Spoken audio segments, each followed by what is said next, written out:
I've been a fan of the Resident Evil franchise from the very beginning.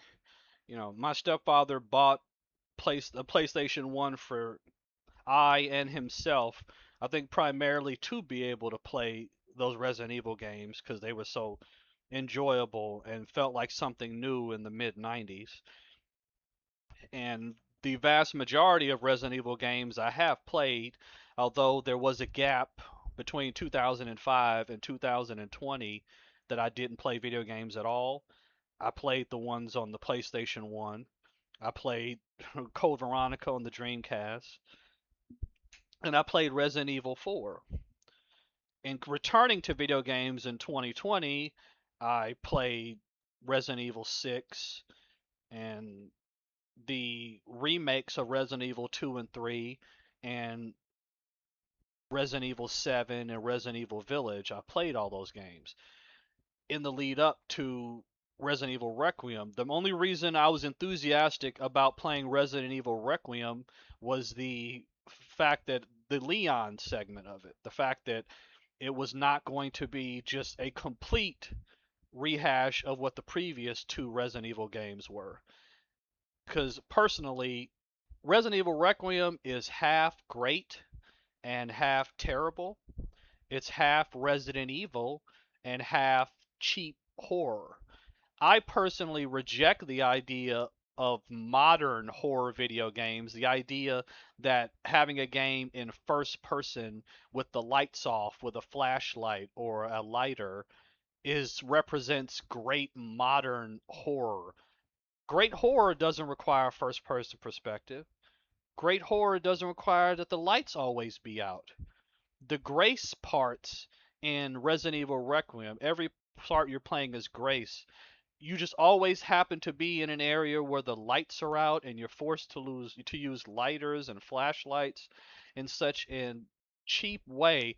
It just kept reminding me of Silent Hill or Alan Wake, not Resident Evil. And I know the longer a franchise goes on, they always end up stealing from other franchises.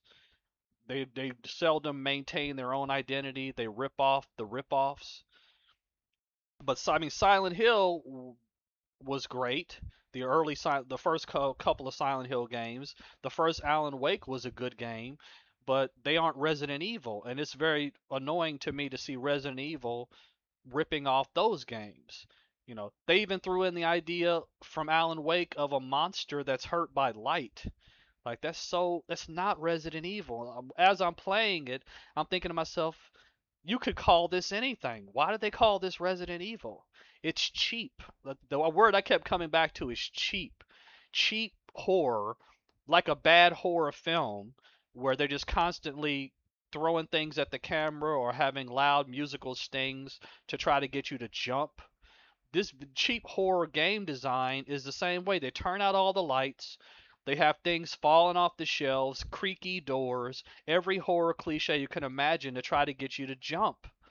And it's weird that section in Resident Evil Village when you went into that house with that doll thing that was controlling, I don't know, infiltrating your mind or whatever, and causing you to hallucinate. And you go into a house and all of a sudden all the lights are out and all your weapons are gone and you being chased around by some slug baby thing.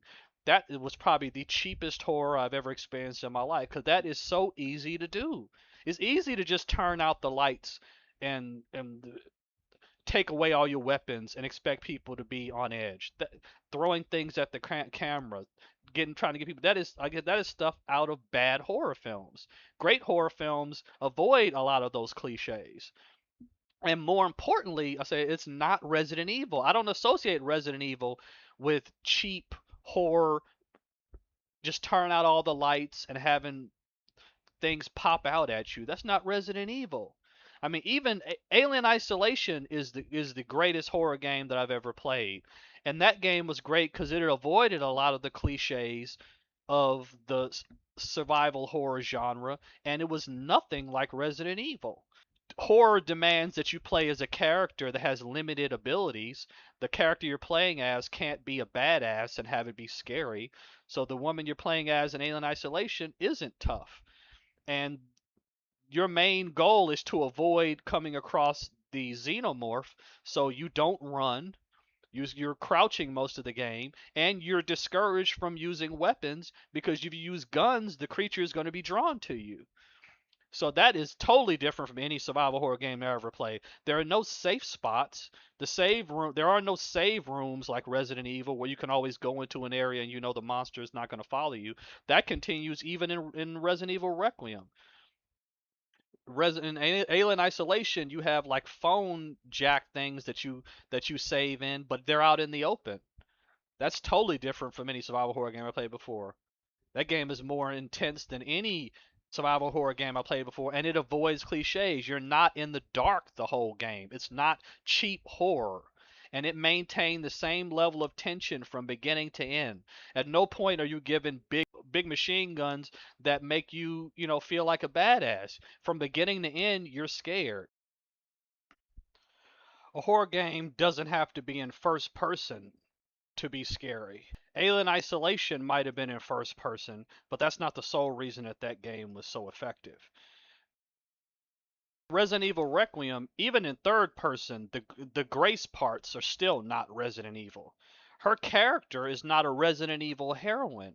I don't know the women in Resident Evil are usually tough, not tough in an over the top masculine BS, James Cameron way. They don't have big muscles and act like say things that a man would say, but Resident Evil, the women can take care of themselves. They're not pouty. They're not scared, little girls. Whereas the girl Grace in Resident Evil, she does not fit. She's not Jill Valentine. She's not Claire Redfield. She doesn't fit any of those molds. She's just a scared little girl, and it's made more ridiculous by the fact that she is also in the game trying to save another scared little girl. And it's like this is not Resident Evil. I say even the girl you played as in Silent Hill 3 didn't seem as wimpy as this girl.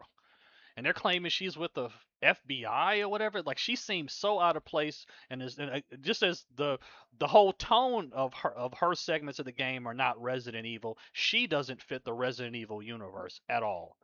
Her storyline is so melodramatic and so lacking in any humor, just like Resident Evil 7 and Resident Evil Village. And I always associated Resident Evil from the very beginning with campy humor. I always associated with silly humor.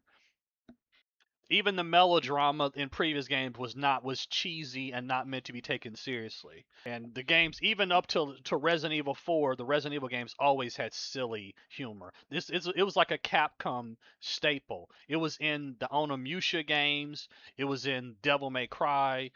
And it's again totally lacking in Resident Evil 7 Village and everything involving Grace in Resident Evil Requiem. There's no humor at all. It is so melodramatic. Early on, I was just annoyed by every section playing as Grace.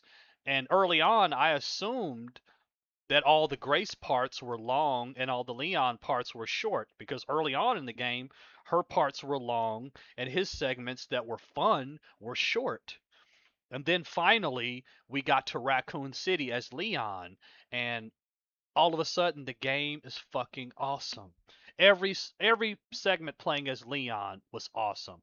The Raccoon City section in Resident Evil Requiem is one of the best things I ever played in a video game. It was finally Resident Evil. I felt like I was playing Resident Evil. The game had a great mixture. That section had a great mixture of indoor locations and outdoor locations. A mixture of going to dark areas, then going back into light areas. It wasn't just cliche, continuously in the dark jump scare BS. It had such great sections, the gas station section where you're fighting all the creatures with all the fire, or going into the collapsed building with the glass underneath them that you can shoot out and all that stuff. It is so fucking awesome. It's just one great section after another. Even though it began with having to deal with some spiders, and I kind of have a spider phobia. It was fast and furious and got out of the way quickly, and it didn't hurt the section. That whole section in Raccoon City is one of the most fun sections I played in the video games in a long time. And the motorcycle chase felt a little out of place, but and a little bit too actiony for me, but it was still better than any of the Grace stuff. And I always felt in Resident Evil, it was only a matter of time before they gave zombies guns. At least they did it in a way that didn't seem out of place, actually having sort of a militia SWAT team guys get get infected and sort of swing their arms and gunfire. It didn't feel as out of place. I knew it was only a matter of time before zombies had guns. Because of course the Resident Evil 4, those games had infected people or people who were infected with some parasite, but who threw stuff at you, but it was only a matter of time before they gave infected people guns to shoot at you. But they weren't. They still didn't demonstrate any thought. It didn't feel out of character.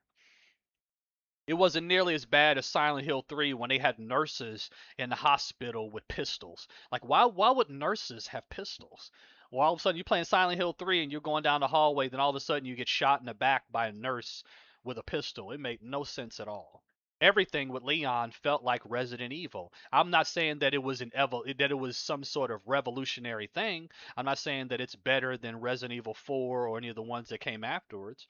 Um, but it felt like Resident Evil, and if it was a breath of fresh air. It didn't revolutionize gameplay, but it felt like it was worth playing the game just to play the Leon parts. And but I was surprised at playing this game that it's the 30th anniversary of Resident Evil 1, but the game makes more references to Resident Evil 2. Actually having flashback footage from the remakes of Resident Evil 2 and actually have returning to the police station and even dealing with Mr. X again and even dealing with Lickers at the end of the game. It referenced Resident Evil 2 more than Resident Evil 1. The only references I can think of to Resident Evil 1 was a big spider and a big plant. Those are the only things I can think of from the first game.